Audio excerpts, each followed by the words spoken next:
I'm Arlene Fong Craig. I develop and implement education and outreach programs for freestanding policy research organizations. I also manage conferences and publications production. My current work involves university-community partnerships, or sometimes they're called academic activist coalitions. And these are collaborative working relationships between a university or another institution of higher education and community-based organizations.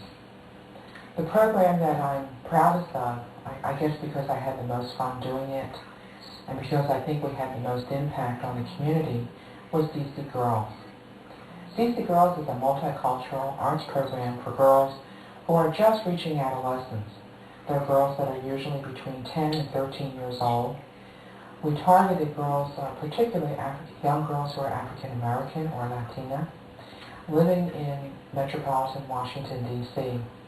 And our purpose was to help the girls learn more about their culture and also about the culture of girls who are their neighbors, but with whom they may not hang out and with whom they may have misunderstandings or they may have stereotypes of their neighbors. This program was run by the Union Institute Center for Women. It's a very non-traditional university. It's a university for adult learners. And the Center for Women decided that it would have a program with the community that would really show what the current scholarship is on girls and the university.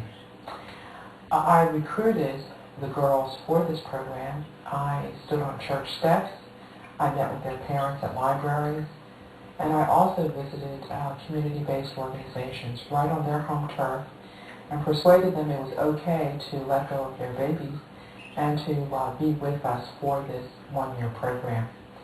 We divided DC Girls into 3 sets of workshops. The first one was the tradition of quilts. There's an African American tradition for quilts and a Central and South American one. The arpilleras, which are the South American quilts, generally are much more political in nature, and they tell the story usually of political oppression in very clear terms, and they were often used as an expression of certain wrongs in the country which people did not have, when people did not have other outlets to express it. African American quilts generally take a much more wide-ranging form, and they could either be based upon certain repetitive geometric patterns, but more often they would be really left up to the imagination of the creator. So I recruited a bicultural team of teachers. We had a bicultural classroom full of girls, and they set to work.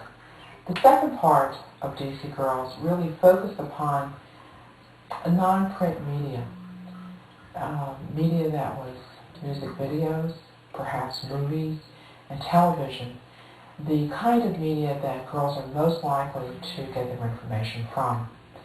And what we would do is have the girls select certain music videos that we would discuss and analyze, although we never used that term. And we also selected ourselves certain movies we would have the girls watch. And we really tried to encourage a very free discussion about the kinds of images of women and girls that were portrayed in rap videos and in movies. Ironically, a lot of girls were about 10 years old at this point, and the movie they chose to watch was The Women of Brewster Place, which had been produced 5 years earlier. And when you think about it, it's not a very current movie by their standards, and it was over half of their lifetime ago. But this is the movie they chose to watch 2 or 3 times and really talk about things that were very central to their lives. The culminating part of DC Girls was their performance at the National Museum for Women in the Arts.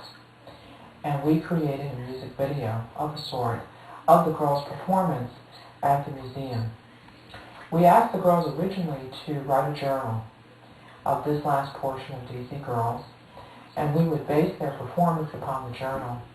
But I think some of the issues were too painful for them, so instead we decided to adapt a folk tale, The Girl Who Sat in the Fork of the Tree.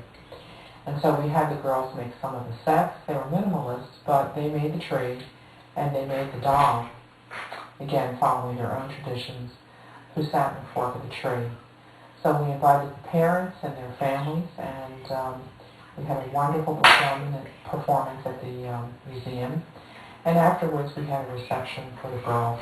And out of this, we produced a 30-minute videotape. And we gave that to each of the girls. And I think I've discovered what I'd like to do in the next stage of my life. I really enjoyed being executive producer. It was fun. It was a great video. And we provided a service to the community. And that was DC Girls.